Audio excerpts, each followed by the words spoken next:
أعوذ بالله السميع العليم من الشيطان الرجيم بسم الله الرحمن الرحيم وبه نستعين إنه خير ناصر ومعين اللهم صل على محمد وآله الطيبين الطاهرين. Il y a plusieurs opinions par rapport aux questions de l'origine du chiisme, plusieurs analyses ou plusieurs opinions. Certains considèrent que le chiisme a existé depuis l'époque de notre noble prophète. La dernière fois, on a discuté un petit peu et on a réfléchi un petit peu sur les notions ou les mots dans les versets coraniques, etc. Aujourd'hui, je voulais voir avec vous un petit peu dans notre échange l'origine ou de l'existence du chiisme dans l'islam. L'origine, si vous voulez, et plusieurs théories, bien sûr, existent. Nous, on va traiter et on va avancer un par un pour savoir finalement sur quelle théorie on peut baser notre accord ou on se met d'accord avec quelle théorie. Première nadariya ou théorie ou opinion, on peut dire, c'est que le chiisme a existé depuis notre noble prophète et que le prophète lui-même, salawatullah wa salamuhu alayhi, il a mentionné le mot Shia pour indiquer les partisans ou pour tirer l'attention des gens vers les partisans de Ali ibn Abi Talib salamullah alayhi.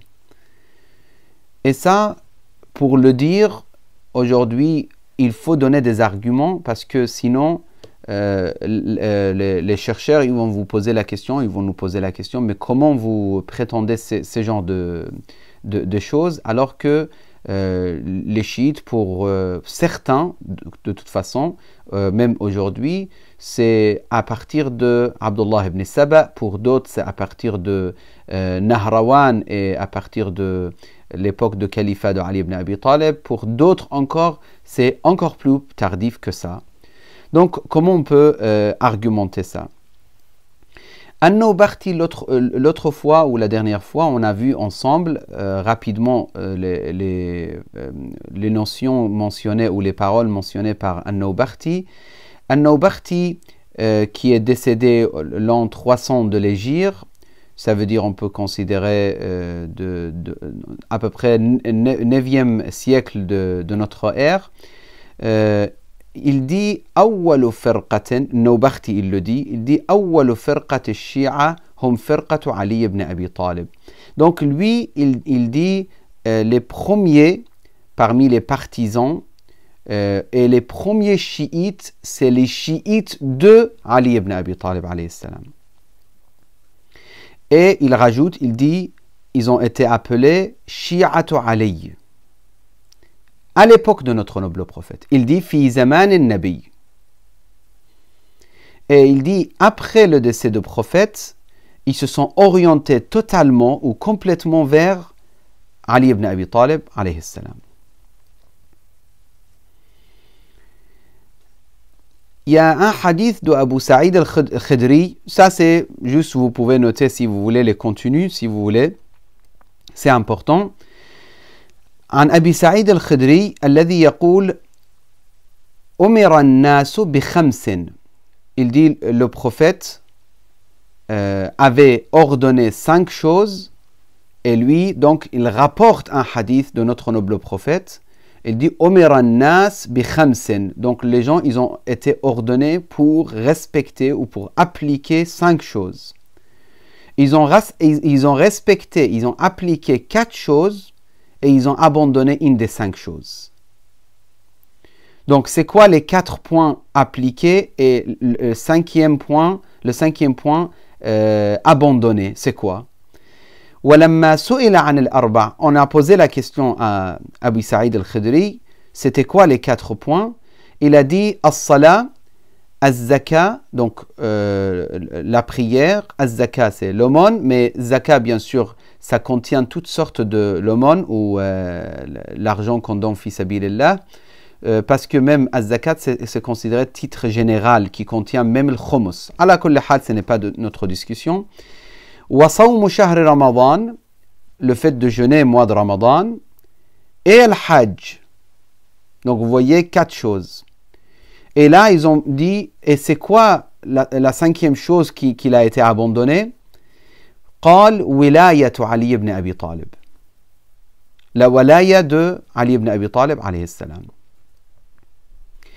Ils ont insisté, les gens qui ont écouté ce discours de Abu Sa'id al-Khudri, ils ont insisté, ils ont dit, mais c'était wajib, c'était obligatoire, la 5e point, ou la walaya de Ali ibn Abi Talib. Il a dit, قال نعم هي مفروضة معهن. Donc oui, il a été obligatoire comme les 4 points ou 4 actions ou 4 choses mentionnées obligatoires. Abu Hatim al-Razi al-Sijistani confirme ce point aussi également. Dans son livre Az-Zina, lui il est de 4e siècle Hégire, 322, mort 322 de l'Hégire. Il dit Inna lafdha shi'a kana ala ahdi Rasulillah. Il dit le terme chiite existait à l'époque de notre noble prophète. Ala ahdi Rasulillah. Et après il rajoute, Abu Hatim al-Razi, il rajoute, As-Sijistani, il dit et il a été donné, accordé à 4 compagnons. Et qui sont les 4 compagnons de notre noble prophète? Salman, Abu Dhar, Miqdad et Ammar.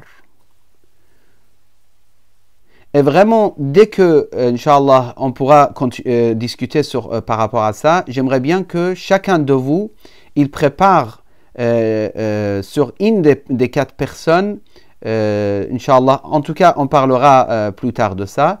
Donc, je répète les noms de 4 personnes. Salman, Abu Dhar, Miqdad et Ammar.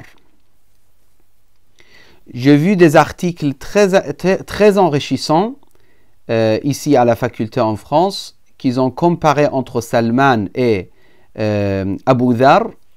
Ils ont étudié les qualités de Salman, les qualités de Abu Dhar, les courants plus tard qui se sont accordés ou qui sont orientés vers la manière ou l'école, si on peut l'appeler école, de Salman et les autres qui se sont orientés vers l'école de Abu Dhar. Est-ce que vraiment il y a des écoles? Est-ce qu'il y a vraiment des divergences entre eux?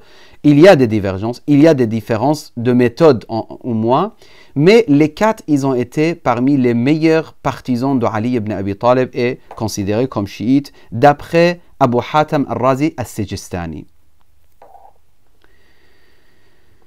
Aussi, Az-Zubayr ibn Bukar dans le Muwafaqiyat, donc ça, la source de ce que je vais vous transmettre, c'est Ibn Abi al-Hadid al-Mu'tazili, qui est grand auteur, qui a expliqué, il a interprété Nahj al-Balagha.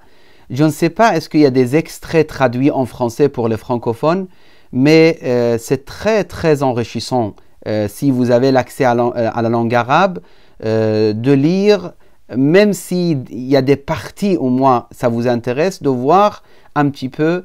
Par exemple, moi j'avais lu quelques parties sur le Khutbah al-Shirshikiyya de Ibn Abi al-Hadid. En tout cas, Ibn Abi al-Hadid, c'est une personnalité très importante dans l'islam, et c'est un mu'tazilite, sunnite mu'tazilite, mais qu'il a interprété Nahj al-Balagha en détail.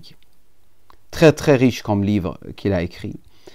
Donc, lui, Ibn Abi al-Hadid, il rapporte, il dit يؤكد الزبير بن بكار في الموفقيات يقول, il dit لما بويع أبو بكر, quand ils ont fait le bay'a avec Abu Bakr, واستقر أمره ندم قوم كثير من الأنصار على بيعته ولام بعضهم بعضا وذكروا علي بن أبي طالب. Donc il dit Az-Zubayr ibn Bukar, il dit il y a des gens qui se sont posé la question, qui ont regretté, qui ont dit mais pourquoi on a abandonné Ali ibn Abi Talib. Donc il parle de ça comme pour prouver que à l'époque il y avait beaucoup de doutes entre les compagnons. Finalement, on s'oriente vers qui finalement? Bien sûr, notre méthode, comme vous me connaissez et on se connaît depuis longtemps, on ne se permet pas de manquer de respect à qui que ce soit parmi les compagnons, surtout si ça peut faire mal aux frères des autres courants islamiques. Donc ça, c'est absolument interdit. Nous, ce qu'on peut faire, c'est que l'analyse historique et rapporter ce qui était mentionné dans l'histoire. Par exemple, là, Az-Zubayr ibn Bukhar, qu'est-ce qu'il a raconté, qu'est-ce qu'il a rapporté, ça, on a tout à fait le droit d'étudier, étudier l'histoire, mais sans manquer du respect, sans ni insulter, ni manquer de respect, ni d'utiliser des phrases qui peuvent blesser qui que ce soit. Donc, la question qui se pose ici, pourquoi tous ces regrets des compagnons de notre noble prophète, si tout était clair, pourquoi ils se sont posé la question sur la question de Walaya de Ali ibn Abi Talib alayhi salam.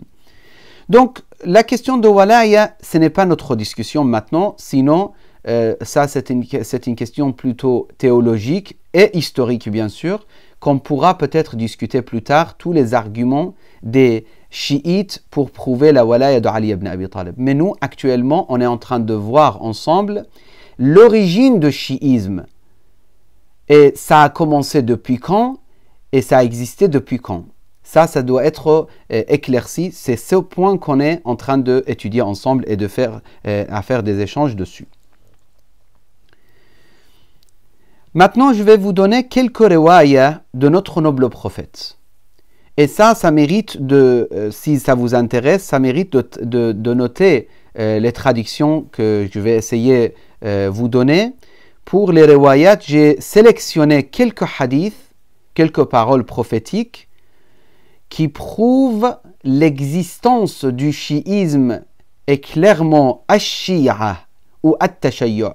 Il y a énormément de hadiths qui ne mentionnent pas, le prophète ne mentionne pas le terme chiite, mais il mentionne autre chose qui indique la même chose bien sûr.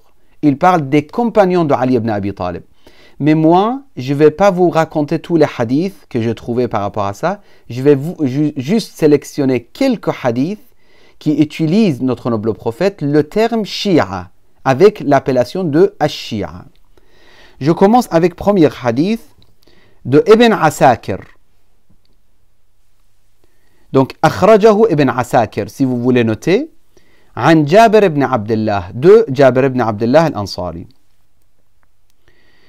Jabir, il dit, on était chez le prophète. Ali ibn Abi Talib, salamullah alayhi, il s'est présenté, ou il est venu. Donc, le prophète, il a lu « Inna alladhina amanu wa amilu s-salihat, ulaika hum khayrul bariyya » Donc, les gens qui ont cru, amanu, wa amilu, ils ont fait les bonnes œuvres ou les bonnes actions, ce sont les meilleurs parmi les créatures ou parmi les hommes. Je vous donne déjà l'adresse de ce verset. Al-Bayyina, verset 7. Et c'est intéressant si vous regardez l'interprétation de Suyuti, il rapporte cette anecdote ou ce hadith. Et même Durr al-Manthur, il rajoute. Ala kulli hal. Et là, فَكَانَ أَصْحَابُ النَّبِي إِذَا أَقْبَلَ عَلِي قَالُوا جَاءَ خَيْرُ الْبَرِيَّةِ. Donc, là, il rajoute, Jabir ibn Abdullah al-Ansari, il dit, les compagnons de notre noble prophète, quand ils voyaient Ali ibn Abi Talib, salamullah alayhi, après cette anecdote, ils disaient, جَاءَ خَيْرُ الْبَرِيَّةِ. Il est venu la meilleure parmi al-Bariyya. Pourquoi j'ai lu ce hadith alors qu'il parle juste de Khayr al-Bariyya? Juste parce qu'il est en lien avec le hadith qui dit An Ibn Uday, An Ibn Abbas, قال. Exactement le même verset, il a été récité devant notre noble prophète. قال Rasulullah, quand il a reçu ce verset, Rasulullah, il a dit cette phrase en s'adressant à Ali. Huwa anta, ça veut dire Khayr al-Bariyya, c'est toi, ô Ali. وَشِيعَتُكَ et tes partisans, ô Ali. يَوْمَ الْقِيَامَةِ رَاضِينَ مَرْضِيِّينَ. Le jour du jugement, en étant satisfait d'Allah et Allah est satisfait de vous. Radin, ça veut dire satisfait de la décision d'Allah subhanahu wa ta'ala. Mardiyin, ça veut dire Allah est satisfait de vous également.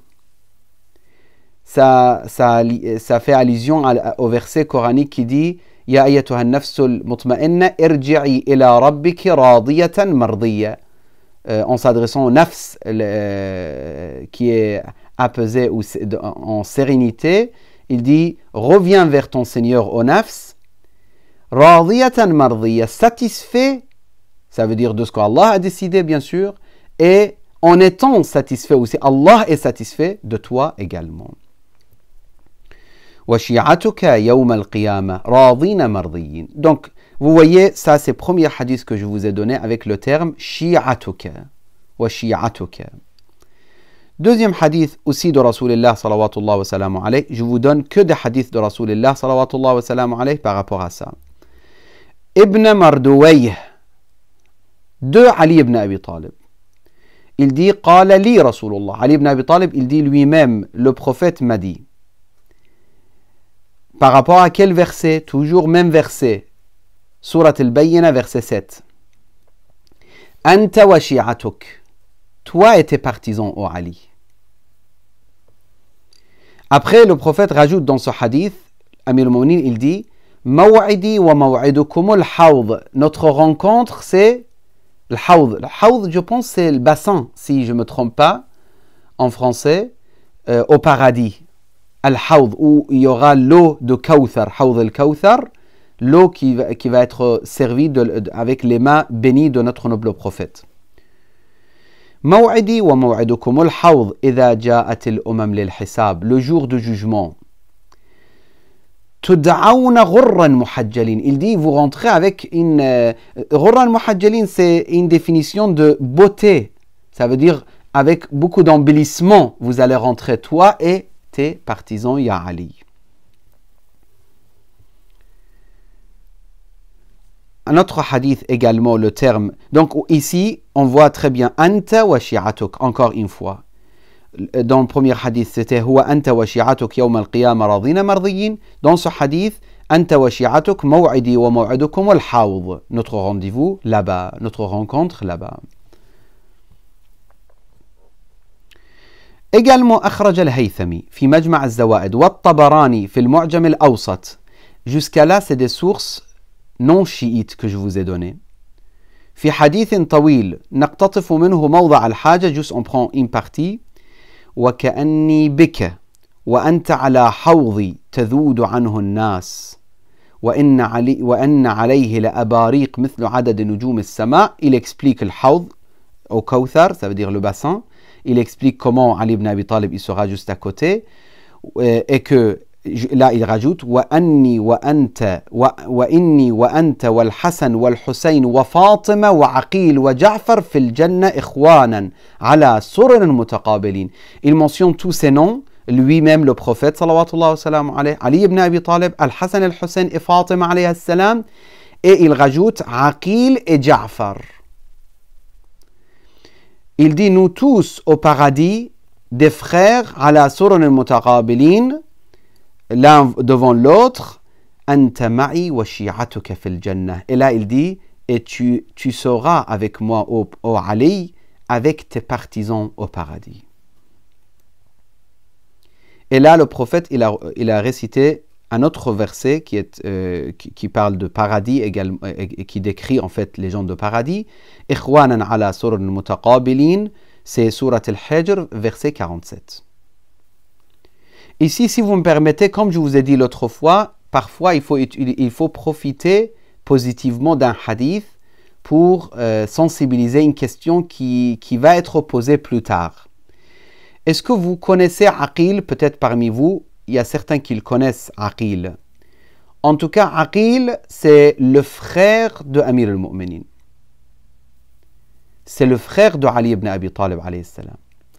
Et il y a énormément de divergences entre les musulmans par rapport à lui. Et dans l'école de Ahl al-Bayt également, il y a des divergences. Récemment, j'ai vu quelqu'un qui avait parlé très négativement sur Aqil, que je trouve au niveau vraiment académique, pas du tout à la hauteur ce qu'il avait proposé, à la kulli hal, mais parmi les questions justement à étudier, ce n'est pas parce que tu as trouvé quelques propos négatifs sur une personne dans l'histoire que tu peux décider. Parce que vous voyez, nous, en tant que pratiquants, on ne veut pas juste connaître, on veut aimer et ne pas aimer aussi. Si on était à la faculté, ce n'est pas la question de aimer ou de ne pas aimer, soutenir ou ne pas soutenir, défendre ou ne pas défendre. À la faculté, l'objectivité, c'est pour les recherches, c'est de faire les études, de connaître la réalité, plus ou moins. Maintenant, est-ce qu'il y a l'objectivité ou pas? Ça, ce n'est pas notre discussion. Notre sujet, notre projet dans la Hawza, dans les échanges de Hawza, c'est d'étudier, connaître la vérité. Mais quand on a connu la vérité, croire à la vérité. Si on a compris que finalement Ali ibn Abi Talib c'était une lumière d'Allah subhanahu wa ta'ala, c'était un argument d'Allah subhanahu wa ta'ala, c'est parmi les choses que nous, on aime le faire aussi, et c'est notre devoir, c'est d'avoir la walaya à l'égard de Amir al-Mu'minin, salamullah alayhi. C'est pas juste, oui, c'était un très bon savant, c'était un homme spirituel, il avait très bonne relation avec Allah, oui, c'est bon, on a fait notre recherche, on ferme le dossier et on avance. Non, ce n'est pas ça. En tant que pratiquant, en tant que quelqu'un qui croit à quelque chose, donc ça ne suffit pas. Donc maintenant, quand on fait des recherches sur Aqil, malheureusement, il y a eu des recherches très très négatives sur Aqil et ils ont mis en cause Aqil ibn Abi Talib, même ils sont partis très loin. Ala kulli hal. Ce hadith prouve autre chose. Ce hadith prouve que le prophète tellement aimait Aqil, et on a des hadiths qui disent j'aime Aqil. Le prophète disait que j'aime beaucoup Aqil ibn Abi Talib. Mais ce hadith, ça confirme encore plus. Le prophète, juste après les 5 Ashab al-Kisa, il a mentionné le nom de Aqil et Ja'far. Ja'far, bien sûr, c'est le martyr. Vous savez de quel martyr il s'agit. Donc, c'est pour ça, Aqil ibn Abi Talib, cette question, Inch'Allah, on verra plus tard. On ne peut pas, juste parce qu'on a eu quelques sources négatives par rapport à sa personnalité, on met en cause sa personnalité ou on doute sur sa place spirituelle et importante chez Ahl al-Bayt alayhi salam. Donc ce hadith, il mentionne qu'au paradis, ils seront les 5 Ashab al-Kisa, ça veut dire notre noble prophète, et les 4 Ashab al-Kisa avec lui, et aussi Aqil et Ja'far. On avance avec un autre hadith de Al-Kharazmi fil Manaqib, ça aussi ce n'est pas source chiite. Wal-Qandouzi également, fi Anabi al-Mawadda, l'Idhaw al-Qurba. Ya Ali, ô Ali, ça c'est petit hadith, mais très riche. Ya Ali, ô Ali, anta wa shi'atuka fil Jannah. Toi et tes partisans, vous êtes au paradis. Ô Ali, toi et tes partisans, vous êtes au paradis. Il y a un autre hadith aussi de Ibn Hajar fi Sawa'iqihi, également la même chose. At-Tabarani dans son Mu'jam, et Al-Haythami aussi, et il y a d'autres sources qui racontent exactement le même hadith de notre noble prophète. Il dit, notre noble prophète a dit à Amir al-Mu'minin salamullah alayhi, à Imam Ali alayhi salam, awwalu arba'atin yadkhuluna al-jannah, les premiers 4 personnes qui vont rentrer au paradis. Qui sont les 4 premiers qui vont rentrer au paradis? Ça c'est encore source absolument pas chiite. الطبراني في المعجم الكبير, الهيثمي والمتقي الهندي والصالح الشامي والقندوزي الحنفي. Tous ces sources ont mentionné ces hadiths. Il dit, les 4 أول 4 يدخلون الجنة أنا وأنت والحسن والحسين. Et après il dit, et nos descendants juste après nous, derrière nous, خلف ظهورنا.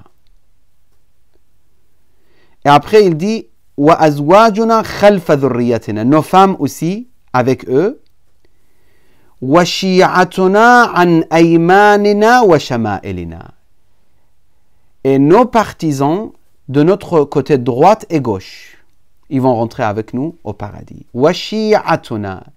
Donc on comprend que shi'atu Ali, c'est des shi'a de Rasulullah sallallahu wa sallam alayhi. Ça c'est très important, chers frères. Les partisans de Ali, ça ne veut pas dire il est partisan de Ali qui n'est pas partisan de Rasulullah. Le vrai partisan de Ali, il ne peut être que partisan de Rasulullah.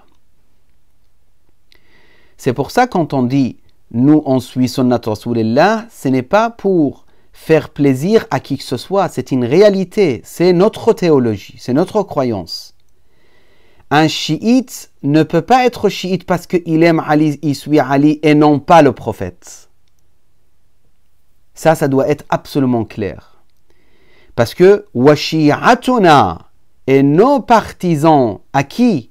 Shi'atu Ali, shi'atu Rasulillah avant Ali, shi'atu al-Hassan wal Hussein également. Je vous ai dit l'autre fois, le terme shi'a, il a été utilisé pour les autres imams aussi.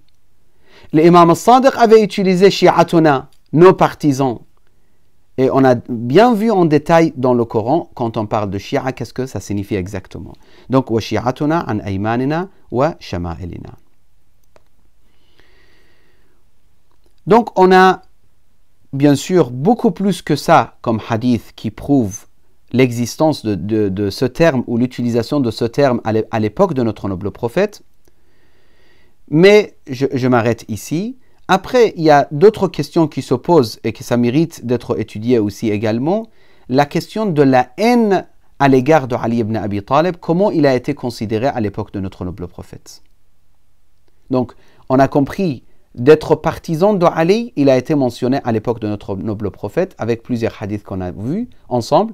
Maintenant, le fait de ne pas aimer Ali ibn Abi Talib ou avoir la haine contre Ali ibn Abi Talib, comment il a été considéré, ça c'est très important. Même aujourd'hui, les savants qui se considèrent absolument pas chiites et qui se considèrent même contre ce courant de Ahlul Bayt alayhi salam, sur cette question, ils se sont tous mis d'accord que celui qui déteste Ali, il ne peut être qu'un hypocrite. Parce qu'on a des hadiths aussi également que celui qui déteste Ali, il est absolument hypocrite. Et il y a d'autres hadiths également.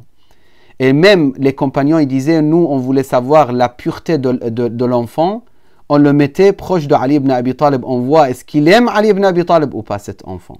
À ce niveau, ça veut dire que c'était devenu la balance, si vous voulez, pour comprendre ou connaître la pureté ou l'impureté d'un être humain. Je pense pour notre échange d'aujourd'hui, je m'arrête ici. Et Inch'Allah, pour la prochaine fois, on verra les autres opinions par rapport à cette question. أقول قولي هذا وأستغفر الله لي ولكم وصلى اللهم على سيدنا محمد وآله الطيبين الطاهرين.